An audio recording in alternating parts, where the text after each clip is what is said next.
Hello student, आज हम पढ़ेंगे कीपिंग क्वाइट। यह एक बहुत ही इंटरेस्टिंग पोइम है। चलिए स्टार्ट करते हैं। स्टूडेंट, कीपिंग क्वाइट के पोइट जो हैं पैब्लो नेरूदा हैं और इनका जन्म 1904 में हुआ था।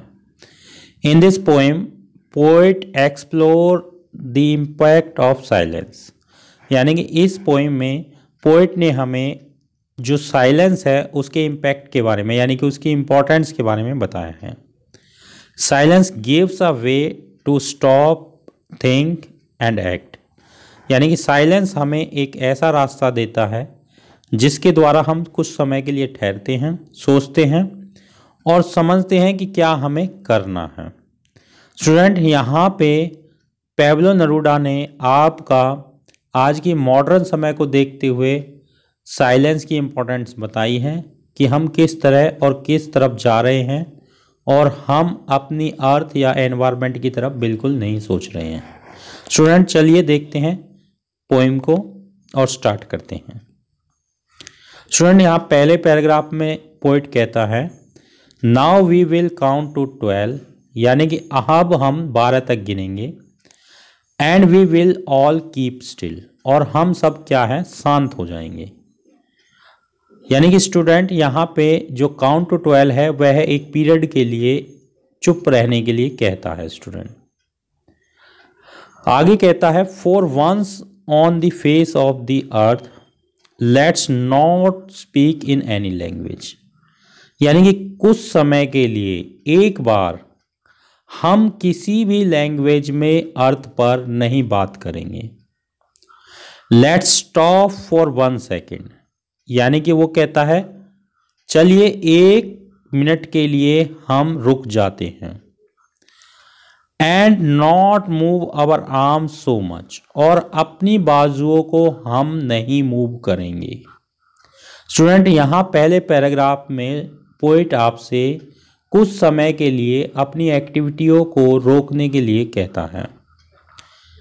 स्टूडेंट, पोइट ऐसा क्यों कहता है, इसके बारे में भी वह जवाब देगा। चलिए आगे देखते हैं। आगे कहता है student it would be an exotic moment, यानी कि यह एक खास पल होगा। विदाउट रस, जिसमें कोई रस नहीं होगा, यानी कि भीड़ भाड़ नहीं होगी। विदाउट इंजन्स, यानी कि उसमें कोई इंजन्स नहीं चलेंगे। We would all be together in sudden strangeness. Student आगे बताता है कि इस समय में, यानी कि जब हम अपनी एक्टिविटी को रोक देंगे तो हम सब क्या है, टुगेदर होंगे। टुगेदर मतलब एक साथ होंगे और वह एक अद्भुत नज़ारा होगा।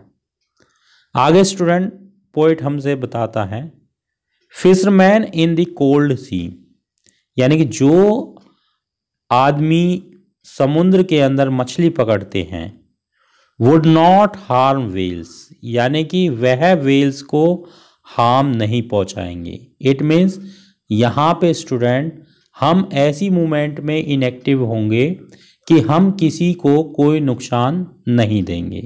पोइट के कहने का मतलब ये है।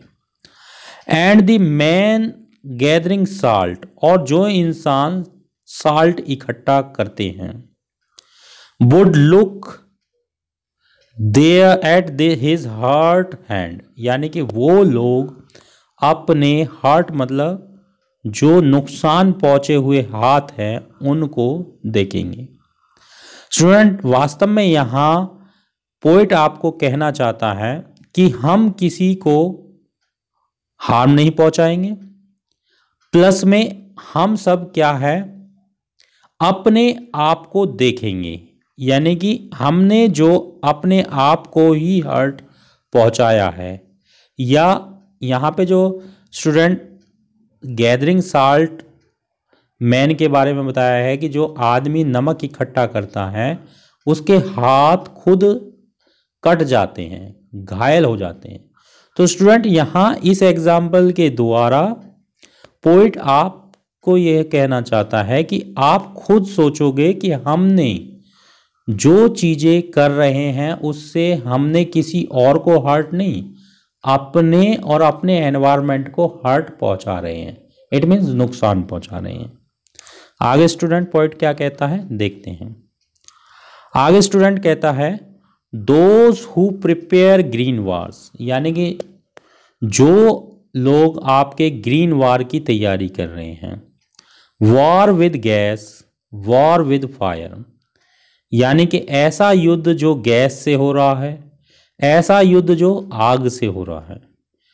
स्टूडेंट यहाँ पे जो वॉर की बात कर रहा है पोइट, वह न्यूक्लियर पावर की बात कर रहा है। आज हमने एटम बम, हाइड्रोजन बम और न्यूक्लियर बम जैसे ऐसे बम खोज लिए हैं जिससे कोई भी देश किसी भी देश को 1 मिनट के अंदर तहस नहस कर सकता है।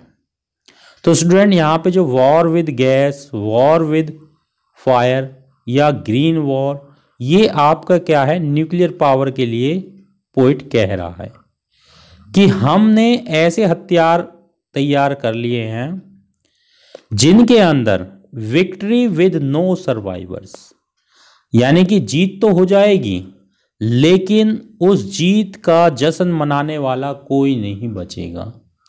क्योंकि स्टूडेंट ये जो आपके हथियार हैं ये केवल इंसानों को एक निश्चित समय पे ही नहीं मारते, इनका इफेक्ट लॉन्ग समय तक होता है जिससे एनवायरनमेंट में रेडिएशन छा जाती हैं और उनका इम्पैक्ट लॉन्ग टाइम तक रहता है। तो स्टूडेंट यहाँ पे उसी एग्जाम्पल को पोइट समझाना चाहता है कि इसमें जीत तो होगी लेकिन उस जीत को मनाने के लिए कोई सर्वाइवर नहीं बचेगा, यानी कोई जिंदा नहीं बचेगा। We would put on clean clothes and walk about with their brothers, यानी कि यहाँ पे स्टूडेंट पोइट आपसे कहता है कि जो ये हथियार हमने ऊपर बना लिए हैं, would put on clean clothes, यानी कि उन्हें हम एक साफ कपड़े में बांध कर रख देंगे। इट मीन्स यहाँ पे पोइट आपको कहना चाहता है कि हम उनकी तरफ ध्यान नहीं देंगे, उन्हें हमें देखना नहीं है, उनकी तरफ हम होड़ नहीं करेंगे कि किसी देश ने अगर कोई पावरफुल बम या हथियार बना लिया है तो दूसरा देश भी ये सोचे कि हम भी बनाएं। तो कुछ समय के लिए हम ये जो कंपटीशन है उसे रोक देंगे। And walk about with their brothers, और हम अपने दोस्तों के साथ चलेंगे, भाइयों के साथ चलेंगे।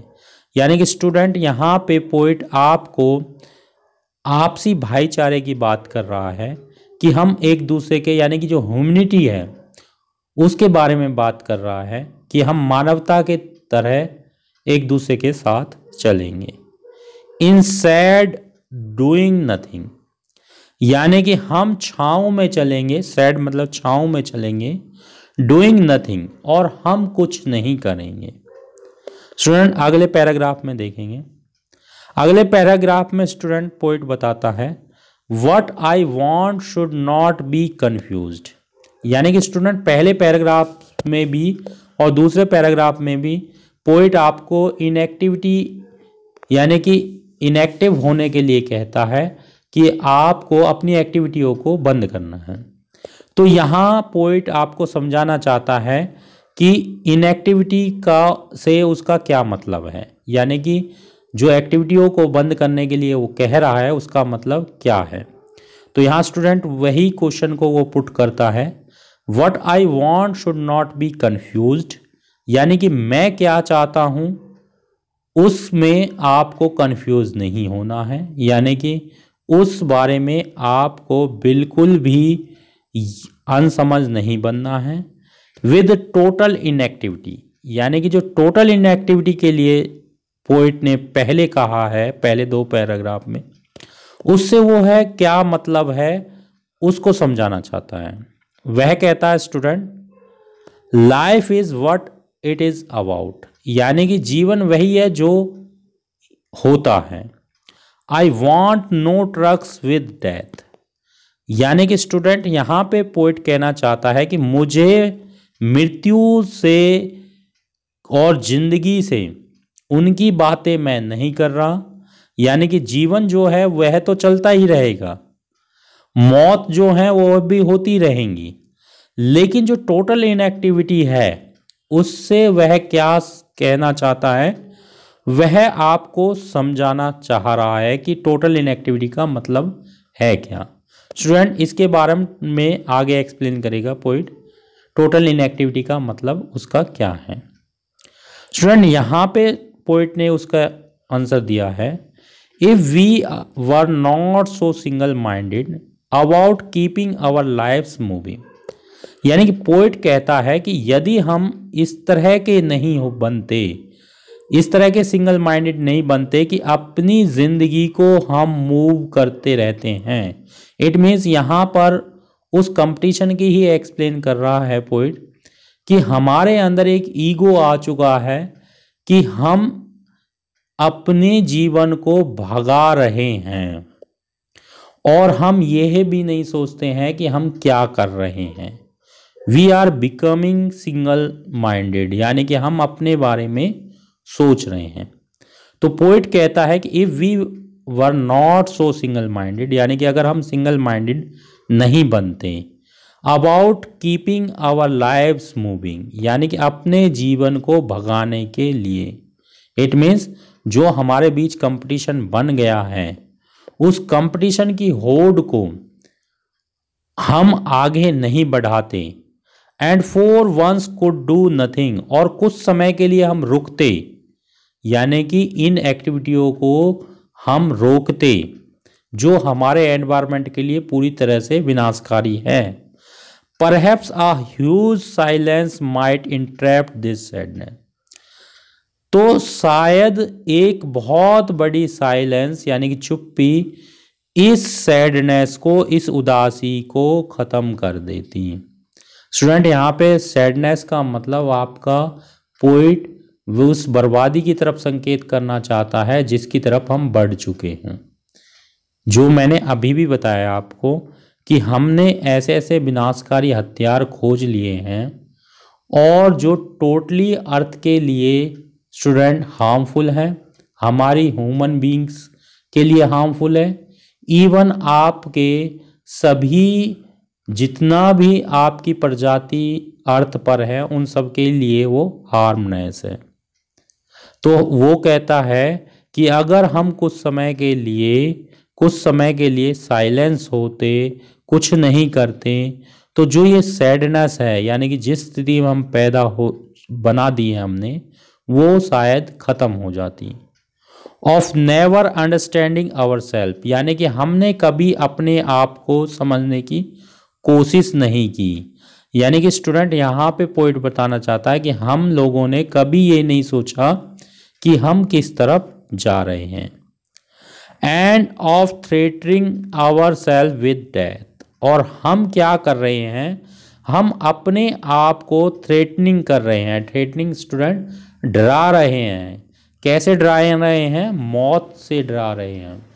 यानी कि जो हमने हथियार बना लिए हैं उनसे हम एक दूसरे को डरा रहे हैं, मौत का डर दिखा रहे हैं। तो स्टूडेंट यहाँ पे पोइट आपको बताना चाहता है कि हम इंसानों ने कभी भी अपने आप को अंडरस्टैंड करने की कोशिश नहीं की कि हम क्या कर रहे हैं और क्यों कर रहे हैं। इट मीन्स यहाँ पोइट आपको सिंपली यह कहना चाहता है कि हम ह्यूमन बींग्स हैं और ये अर्थ हमारी है और हमें प्यार से इस अर्थ पर रहना चाहिए और एक ह्यूमन मानवता जो है उसको निभानी चाहिए। स्टूडेंट आगे पोइट कहता है, perhaps the earth can teach us, यानी कि वो कहता है कि शायद अर्थ हमें कुछ सिखा दे। यदि हम अपने आप नहीं सीख रहे तो अर्थ यानी कि जो हमारी धरती है वह हमें सिखा देगी। As when everything seems dead, यानी कि जब पृथ्वी पर सब कुछ डेड दिखता है यानी कि मरा हुआ दिखाई देता है। स्टूडेंट यहाँ ऑटमन समय के बारे में कह रहा है।